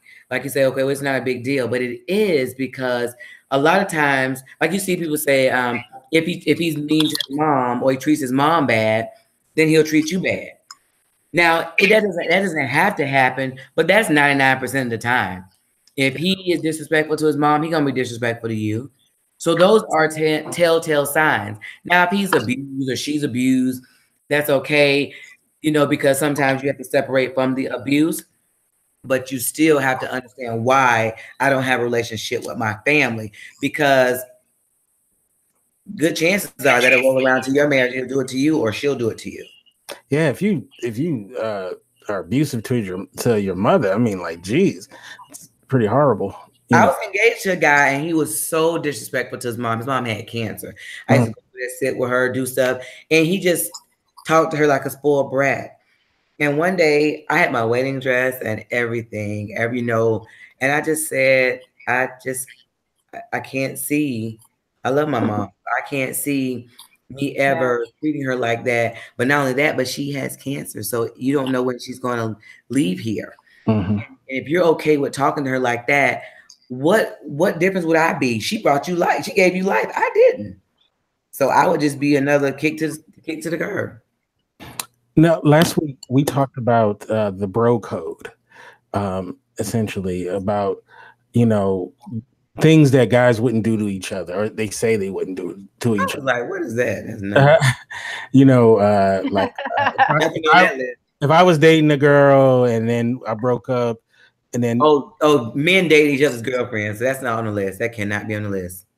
That was definitely on that list. I wish I could go back and. So I wonder, is there a cis code for you guys, like things that you wouldn't do when it comes to your fellow homegirls and stuff like that? Shannon got her hand up. What's that? Can we talk about this? Sure. Give a PSA right now. Mm-hmm. All women across the globe, please don't be trying to vouch for a dude that you screwing when another woman asks you about his credentials. Oh my God, please. Totally inappropriate. Also, don't be that woman that says when they find out that you was vouching for him and screwing him at the same time, that you decided to tell everybody you wanted a competition. Can you let the other people know that they in the competition with you? Dummy. Okay, that's my PSA. God bless America. Good night. Thank you. Good night. Oh, wow. So there's this thing that I hate. I said this on the last show, is you've been dating a girl for a while, and then it doesn't work out, and then someone is supposed to be your friend is like, hey, do you mind if I talk to Susie or whoever you're dating? I hate that, right? And what the guys talked about not really liking that as well. I'm gonna talk to. We'll start off with Weezer. What do you feel about that? You've been dating a guy for a while, and then it didn't work out. We'll say like 6-7 months. It was a serious relationship, and then now a homegirl of yours is saying, "Hey, do you mind if I talk to Ted?" Yes, I mind. Mm-hmm. If his name is Ted, you need to ask him if his last name is Bundy. You can have him. They don't ask though. They don't ask. They just do it. Yeah, so people don't ask. They just do it. But yeah, if you're gonna ask, then yes, I do mind. And I learned that the hard way once because I said no. I said, yeah, go ahead. I don't care once, and I really did. And I didn't like the girl afterwards, and that was my fault, not hers, because she did ask.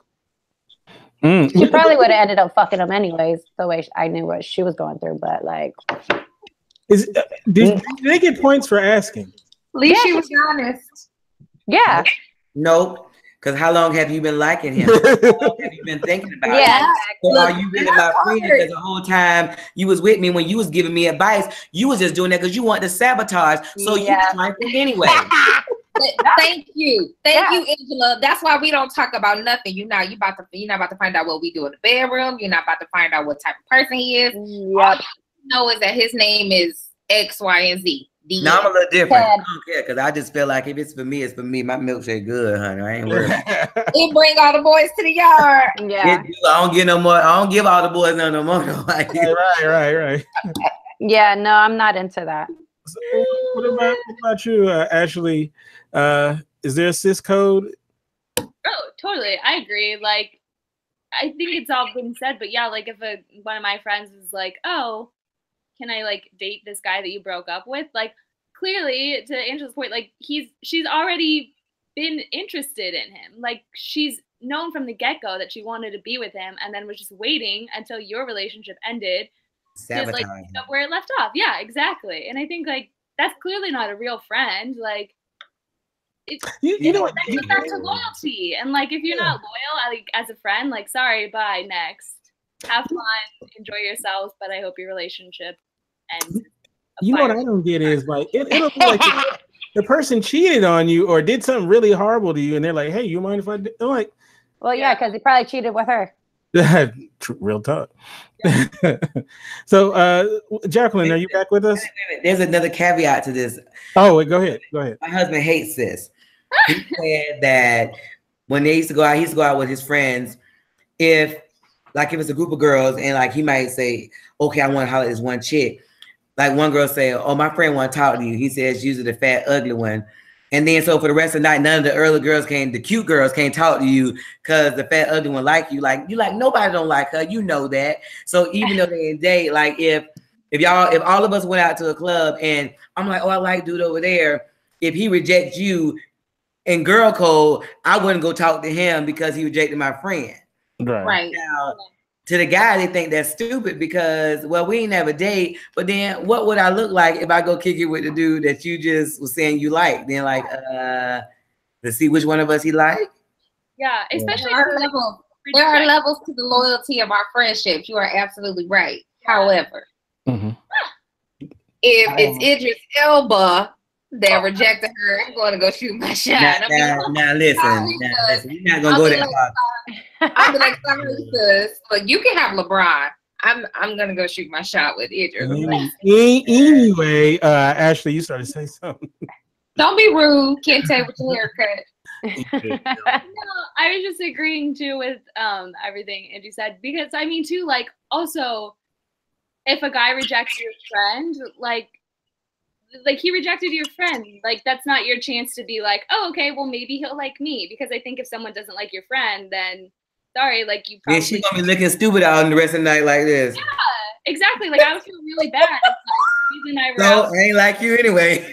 Yeah, like no, sorry. Like if you don't like my friend, you don't like me. That's how I feel. Like, sorry.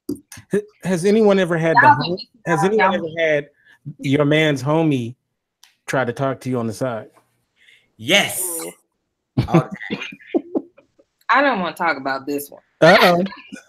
Oh. So who's had that happen? Raise your hand. Angela. What happened, Angela? You're on mute. You're on mute, boo. I know my husband called me, girl. You know I have to answer to my penis, honey. Yeah, we don't miss those calls. I said, I'm gonna call you right back, baby. No, we don't know nothing about that, Angela. When I first met him, the first night that I went, not first night, the first night I met him, but we were dating a little bit. His neighbors had tried to talk to me. And so they were like, don't go over there, come over here and holler at us. Like, and they were they actually his god brothers. Like, but every time I'm away from him, his friends trying to talk, and he was like, "That's just what they do." That's what I was talking about. The guys, they all have slept with each other's girlfriends and stuff. He was like, "That's a mess." He put a nigga in that mess when he was younger. That's that nasty foolishness. I don't know. That's why I say men don't have that same code. A hole is a hole for them. But yes, honey, I've had that. But let me tell you something. I tell you, they gonna make you look like the hole if you do. Yeah. You the one that look like you are just as trifling and nasty as ever. Mm-hmm. I'll take a brother husband or 2 or 3 or 4. A brother husband, stop it. What about you, Shannon? It seems like you had something to get off your chest. What happened? Yeah, these tatas. What I know the homie tried to holler, right? No. Mm-hmm. Yeah, okay. I don't play that game. No. I often always hear the excuse for it is, well, sometimes you just have better chemistry with the brother, the homie. This ain't no Jasmine Sullivan song. I'm in love with your best friend. No, sit down somewhere. Go drink some water. Mind your business. Any truth to that, though? Is it any truth that, you know what, I'm dating this guy, but you know what, really, I should have been with the brother? No. Now, don't get me wrong. I used to be on Plenty of Fish back in the day, about 4 years ago. I met 2 people, Haitian and Jamaican. I don't know why I went with the Jamaican. It's a dummy. If I could rewind the hands of time, dong. I would have went with the Haitian because the Jamaican was. Next question. Oh, Jesus. In the chat room, Aaron wants me to ask the ladies about the friend zone. What generally gets guys into the friend zone? The ones that don't show interest. Mm-hmm. For me, that's my only answer. The ones that don't show interest. I had a guy that tell me after he got married that he thought that we would have been great together. I was like, first of all, shut up talking. You're married now. Right. He's like, well, I didn't think you liked me. I was like, well, all you dated, no offense to you, Ashley and Weeza, all you dated in college were white girls. So what did you want me to think? Like, I'm clearly not white, so why would I think you'd be interested in me? Like, maybe he was offering you a position now in his life as the side piece position. Oh no! Listen, homeboy, you can't be offering me a position. You can't be offering me a position after you married. Look, then a white girl, and then told me I think we would have been great together. But you know what though? You should have ashy black butt down somewhere and stop talking. You know what? July 15th is National Day. Is National Side Piece Day. And actually, women get way more candy and chocolates on the 15th than women do on the 14th. Did you know that? Wait. You said July 15th. No, it's February. Oh, that makes sense. That's a bullshit holiday. That do I look like I want to be a side piece? You get more candy. The side piece of is some chicken and chocolates and trinkets. Your side piece ain't cleaning your drawers. I wish you would. Look, I don't want. Look, I'm sorry. Do not sign me up for the side piece coalition. You gonna get a side piece of these bullets, bruh. Try that. Well, I mean, the candy is half off, I think, on the 15th as well. Oh my God, you're still going with that shit, Kente. I can't believe it. Listen, let me tell you, the funny thing is, the first year my husband and I was dating, he had a chick that he was dating 2 of us. And we hadn't been dating that long though, but I guess he was trying to see if he liked me. And so we still laugh about this day because he was supposed to come out of the house. I had something going on that night. So I didn't see him briefly on Valentine's, but we were supposed to get together. I was thinking the next day or something. I can't remember. But he brought me this bear and these chocolates. I was like, N-word, did you really bring me the half price stuff? I am not stupid by a long shot. I was like, see, by all practical means, you should have been dismissed at that point. I don't know what in the world made me be with you after this half price candy, but it was too early on. I still had. And how long y'all been together? 20 years, Chad. 20 years. 20 years. 20 years. 5 children. Yes. Wow. So the guys want to know, Ashley, how could they avoid the friend zone? Aaron's asking this question. Shoot your shot. What you mean? Yeah, exactly. I think what Shannon already said, like, if you don't say anything, like, I'm not going to know. Also, to me, like, I don't feel like the friend zone is a bad place to be because that's a relationship in itself. And sometimes like friendships are a lot less volatile than relationships, and maybe the friend zone is. You don't want to get stuck in that, Ashley. They want friends and the booty, honey. That's what they're trying to tell you. They're trying to tell you they want both. Thank you. They don't want to be stuck. They want to do this. Right? I know. Friend zone is friend zone. They don't want to just be this is what you get with the friend zone. Wow. You get this what you get with the friend zone. You're the person that they take to go see The Notebook. A dude? Yeah, no one wants the friend zone. That's a dude wants to take you to go see The Notebook. No, I'm saying in reverse. The woman takes the friend zone guy. Can we get a 2018 specific movie? Where we going to see The Notebook at? Halloween 2018. We can Netflix and chill that movie. Halloween 2018. No, you understand the friend zone don't get the Netflix and chill. You're missing the point. Sex might happen. I mean, friends with benefits get the Netflix and chill. So what's the difference? Well, but see, the friend zone there's no benefits in the friend zone. But if you're in the friend zone, that doesn't count. That's friends with benefits. The friend zone. I don't want Netflix and chill. I want Amazon Prime and bottles of wine. So thank you. That's our next move. I'm just saying. Olaf wants to know. We'll go to anyone that wants to answer this on the panel. Is there a way out of the friend zone? Yes. Intentions acted upon. I think once a woman puts you in the friend zone because they didn't really like you, but you were just really somebody to occupy their time. You were fun to be with, you fun to talk to, but I don't like you like that. But so I don't want to kick you to the curb because when I'm bored, you company. So no, I don't think you can. And those people that have tried didn't successfully stay together. I'm just gonna go and tell you the truth. It's true that. Yeah. I don't have any milk. Yeah, there's no way out. There's no way off the friend zone. I don't think so. No, not at all. It's not happening. Yeah, I think it has a lot to do with attraction.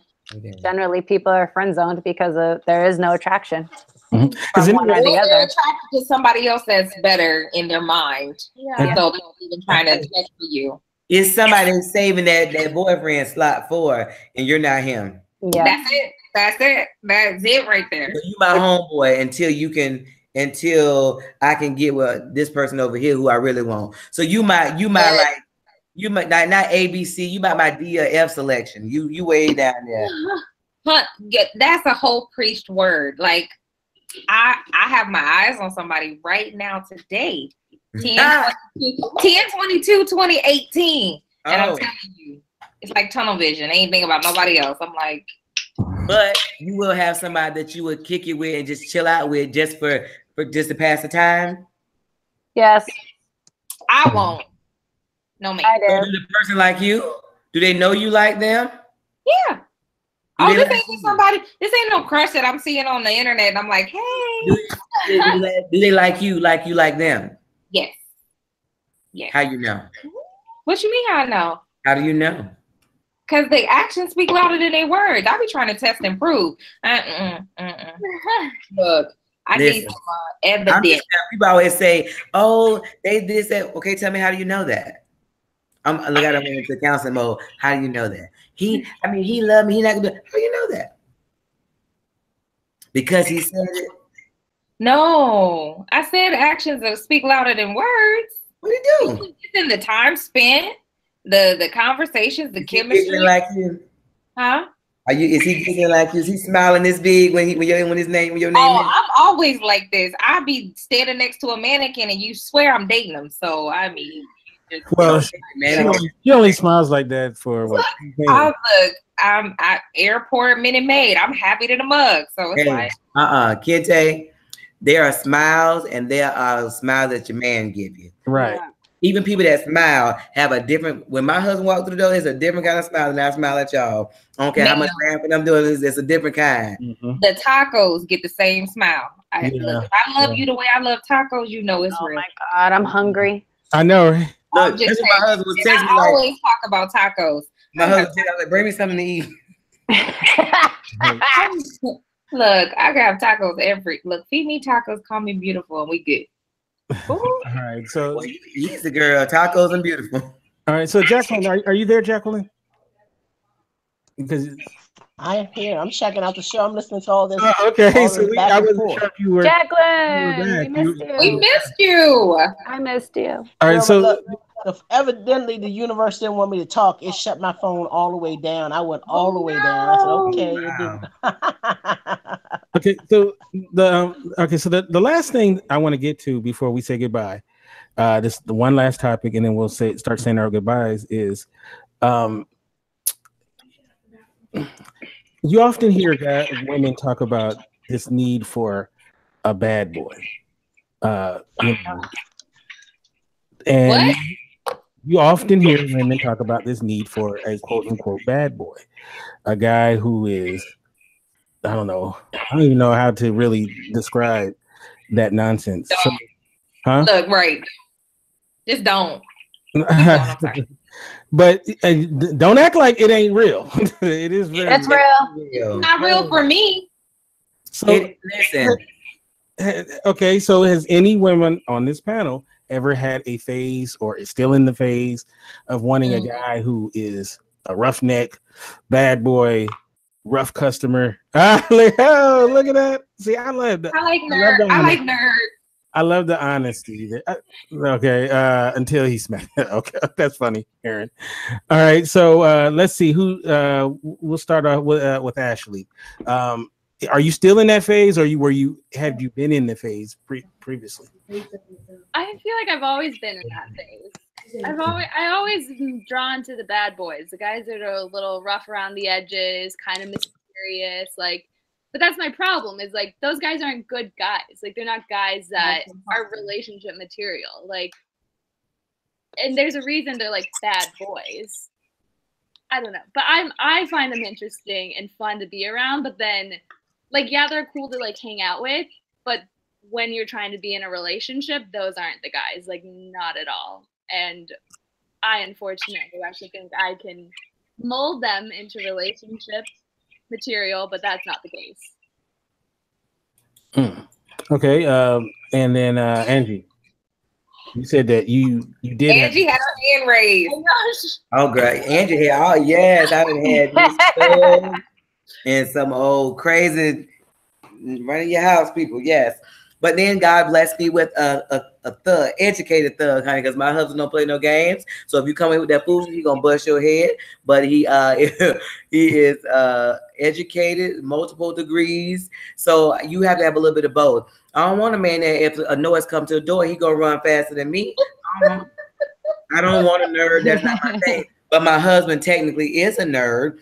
He graduated, whatever, magna cum laude, summa cum laude, whatever, high school, the start of basketball team. I got it all. God know what I needed. I need somebody to say, hey, sit down.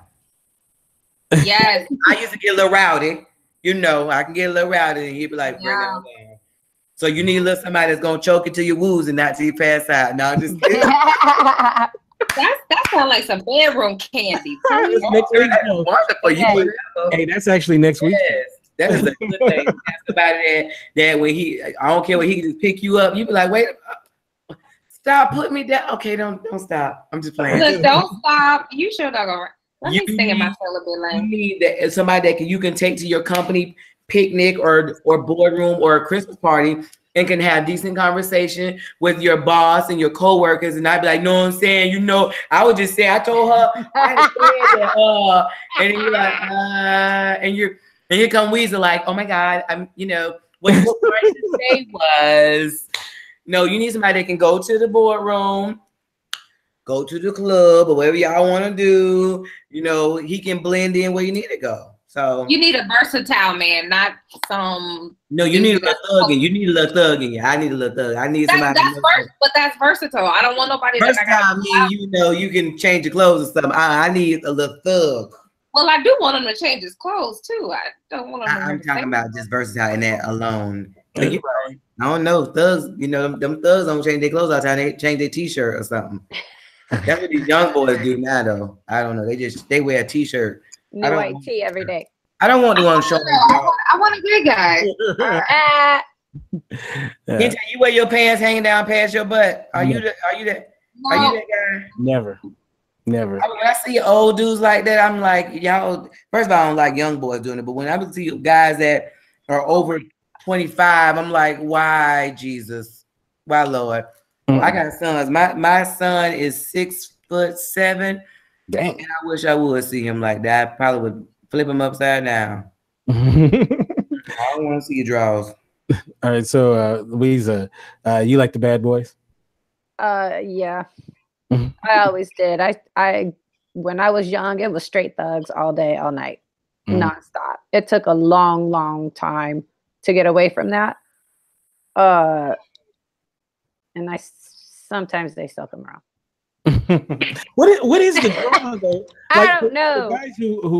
For guys who don't classify themselves in that category, we always wonder what is the draw for women when it comes to. I understand the protection angle.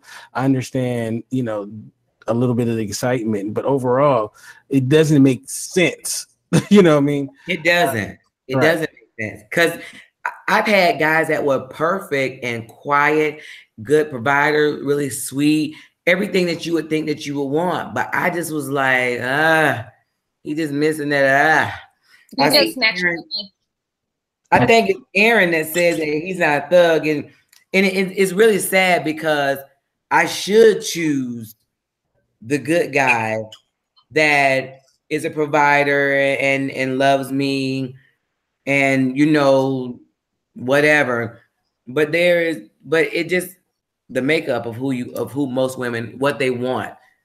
But you already married, so. But that's what my husband is though. Well, that's what I'm saying. Like, it's not like you have to pick anybody. You already have a lovely. I married a good guy. My second husband was that good guy, and he was mild. And I was like, oh my God. And he loved me so much. And I was like, I can't even make myself love him like he loved me. Because it ain't, I just need somebody that's gonna get me in line. And he ain't doing that. Yeah. That make you a little moist when he just like, if you don't sit your behind down, okay. Yeah, I need an alpha male. The alpha, yep. Well, that's why I was telling y'all earlier, because my husband is a mix between the alpha and I think it was a sigma. Sigma. That's why I asked you, do it have to be one or the other? Because it's dog down. Just like the 5 love languages, there could be a mixture. Oh yeah, we definitely have a mixture, but I have to have somebody that is definitely part of alpha because I be thinking I'm alpha, and otherwise I'm gonna run him. So if he don't run me, I'm gonna run him. We twins. I think we have the same father. I think Vernon is your daddy, girl.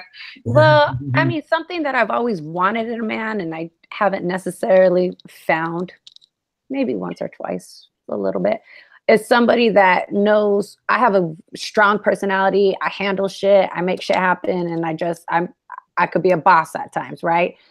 It's just part of my work. It's part of my personality. However I grew up, I don't know where it came from, but I don't always want to be in charge. I want a man that's going to be in charge too. I want a man that knows when to let me lead, but then also just take the lead himself. I don't know if it's just like trying to figure out the personality or what, but I'm always the one doing shit. What, girl? How you trying to put that fucking head wrap on when I'm talking? Let me ask. No, for real. You putting the head wrap, I'm pointing to my finger. Yeah. But it's like, thank you. I need to try. It's like I don't always want to be in charge though. Tell her, Angela. Please tell her. Look, tell me. That is what your mouth say. Thank you. We counsel so many couples that the women own a law firm and they run stuff all day long. And they say they want a man to lead, but it's when I feel like you should lead. And so, although you're saying I want him to run stuff, but it's when when your personality, it just does not. When you get used to, and I was that person. I'm telling you, I was that person. That's why I told you I can't have somebody that's laid back because I'm gonna run over him. I know that, but I lead in so many areas of my life, but I had to learn that. If I'm gonna let him lead, it's not when I pick and choose. And my mouth is strong, like you said, you handle stuff. But what happens when he wants to handle it, but you overstep your bounds? So then he doesn't feel like the man because you got to handle everything, or you got to speak on it, you got something to say. Sometimes they want you just to shut up and let them handle it because they don't handle it how we do. Yeah. I want to just shut up sometimes and sit back and not have to do anything. So why don't you, girl? Where is he? Where's the motherfucker that's gonna shut me up? Where he at? And take care of some shit. For Girl, real. you'll find him. I found me one, honey. He'll put it in your life. I'm sorry, did it. Look, Weezy, he in this chat room apparently because they was like, "Oh, what's her number?" I know, right? Yeah, you have some new fans now. I see. All right, so I want to thank this panel so much. You ladies were awesome and amazing. Thank you. So yeah, we got to the end, and I just want to thank you, ladies, for coming on the program, and thank everybody who was listening. Before we get into saying goodbye to each people individually, I just want to let people know we will be back next week with all new episode at 6 p.m. Pacific, 9 Eastern. That topic, it'll be episode number 97. This was 96. And it'll be alternative sex lifestyle. So next week. What is that? So, that'll be a very interesting. We have a very interesting panel for that we've constructed, and it should be a very good topic. So, what is alternative sex? Well, you can't drive past that. I am here for the alternative sex. Can y'all give me a little snippet of what alternative sex is? What is that? Besides putting this in the hole, what is that? Well, she's the captain of that ship. We're gonna be talking about some BDSM. We're gonna be talking BDSM. What is that? Tying you up and being puppies and being horses and Wait. I can't hear the PSM. PSM. Right in the chat. Look, yeah. I'm gonna say like the country people say, what's that is? Bondage. No. Submission. No. Sign us up for the program. Look, I hear Jackie now. She's talking about no. I don't mind a little slap on the ass, but that's about it. You ain't choking me. You ain't tying nothing down. We ain't doing none of that. You ain't tying me up. You must don't watch ID channel and Who the Bleep Got Married. I love the ID channel. Let's not. So if you do, people get left with their arms handcuffed to the bed and everything else is chopped up. That's what you won't be doing. Hilarious. Oh my God! Look, you didn't even have to ask the question, Kid, because you got your answer on this audience. Says, that's why ain't none of y'all on the panel. Listen, I'm gonna give you the regular side where you'll tell your husband, no, put me on the panel. You don't tell your husband no. What he want to do? Because y'all don't know how to still put them legs up. No, they like eating buttholes and eating all this kind of stuff. We're gonna learn a lot next week, so it's gonna be interesting. I'm very, very afraid. I'm gonna take a lot of next week's show. So I want to first start off by we'll start off with you, Jacqueline. How can people get you on social media? And you're gonna start a podcast of your own, right? Oh, you just really gonna make me step and be accountable for that, Yes, you can reach me at Full Circle. Can y'all hear me? Yes. Y'all can reach me at Full Circle Women's Group on Facebook. It's just it's just where we go and encourage each other, and I talk a little. I do my little thing, and we just try to lift each other up, and I try to be truthful about it. I try to just share life experience, whether it's from me or just from other women that I talk to every day. Sometimes I do a lot of reflecting, like I was listening to you women going back and forth with all this wisdom and knowledge. And let me just leave you with this piece. Wherever you are in life right now, as far as being single, Most women, when you get to a certain age, Ashley, you're the youngest of the group, 25. So you young and you got a lot of stuff going on, girl, and it's just all bubbling and just hormones is doing what it's doing.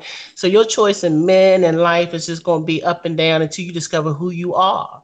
Right now, you're at the discovery age.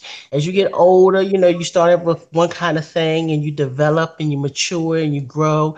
And sometimes you don't want what you used to want when you was 25. Sometimes you decide, I want a combination of it. I want something totally different as you get to know yourself.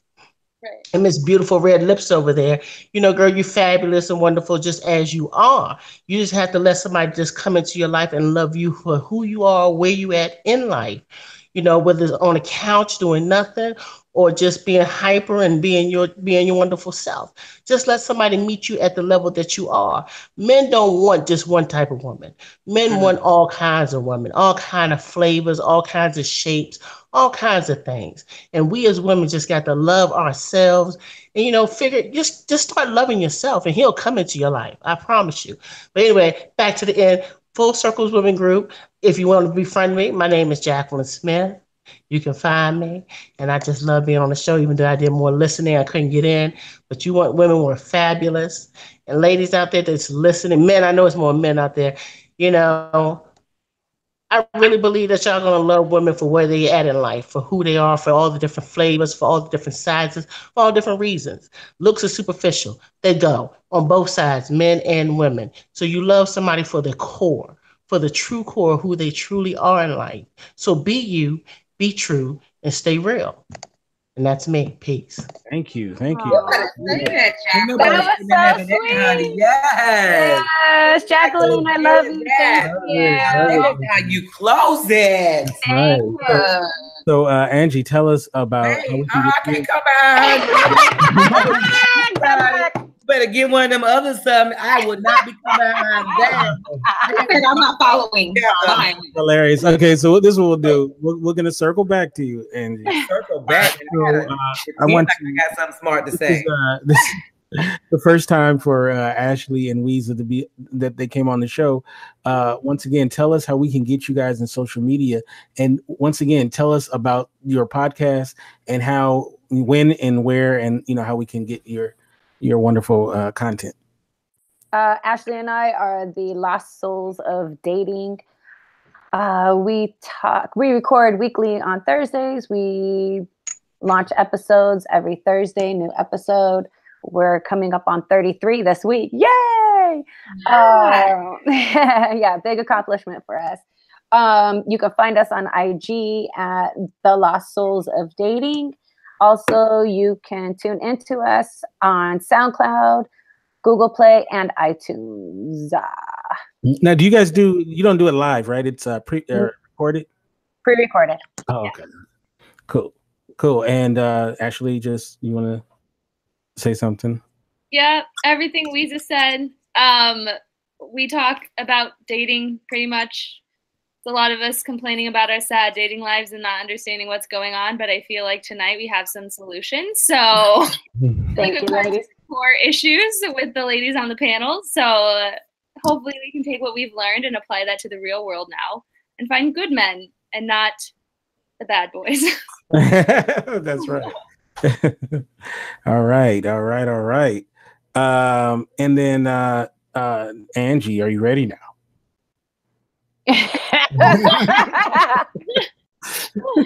I was Joan of Arc in my former life. I gotta outdo Jacqueline. She did the thing. She came up with some real stuff. Oh my goodness. Well, I'm gonna ditto all the stuff that Jacqueline said. Hey, babe. I'm gonna ditto all the stuff that Jacqueline said. I mean, you ladies, I believe that we there's somebody for everybody. And I think sometimes we limit where we go and who we look for that somebody, or where we think we got to find it in this one particular place. And I think you should open your, expand your horizons and do some different things to see if you can get, because the very definition of insanity is doing the same thing, expecting a different result. Absolutely. So if you're not having success in dating where you were going, then you might want to go somewhere else. Can y'all be a little quiet while I finish this, please? I love y'all. My husband gonna beat me up, y'all. He's walking up and work. He's looking. All that making no noise. That's your son. Look, hi, husband. And we gotta get this brother on too. He you know he crazy, but he mild crazy. Like he comes like you do that, I will kill you. I'm like, don't make me hurt you. He's just like, I'm scared right now. No, but we are very big into marriage, and Christopher, really, marriage and relationships. We focus on. We have a group called Black Love United, and we do our podcast. You guys are very loud. Please, I'm trying to finish. Give me 2 seconds, please. 1, 2. He said 1, 2. So, we are trying to help to show that there are positive Black role models of marriage, but we are marriage advocates, period. We try to help people and women. I help women try to tell them to get their life together, because what their husbands say to us, they're like, no, we have the perfect relationship. I'm the best thing. I do this, I do that. He like, she don't do any of that. So, you know, sometimes when you ask someone, hey, how am I in this regard?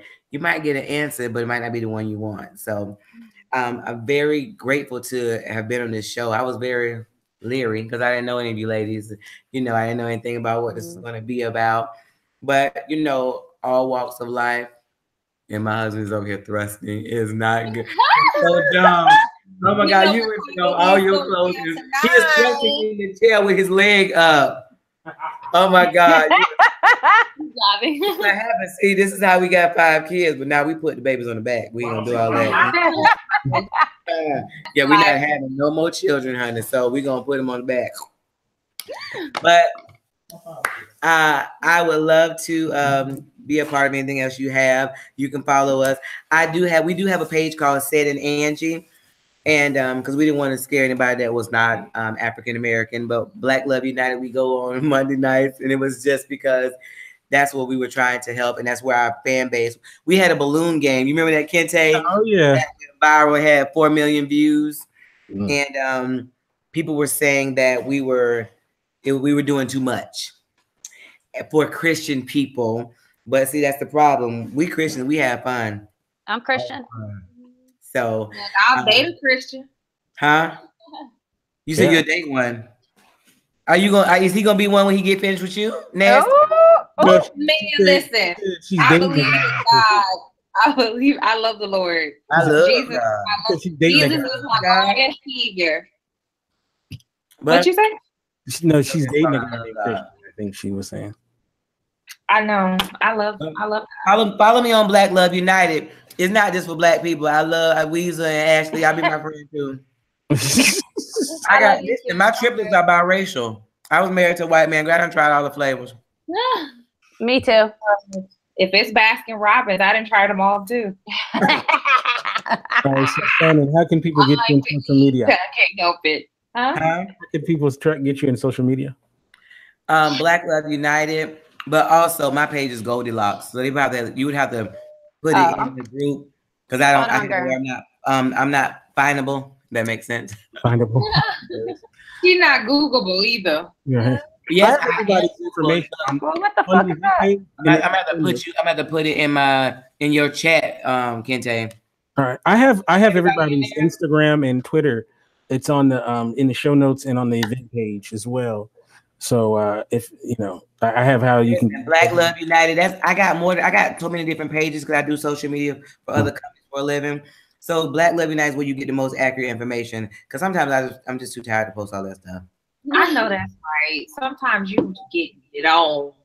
I gotta remember to come on. I didn't know Kente you were back on. Really, I was wondering because we watch YouTube a lot in our house. And one day the show we did with the pastor, remember him? He's about no man wants a hoe. You remember that show? Oh. And I was like, you can take the hoe to a housewife. I was like, my husband said he did. He was so like, he was like,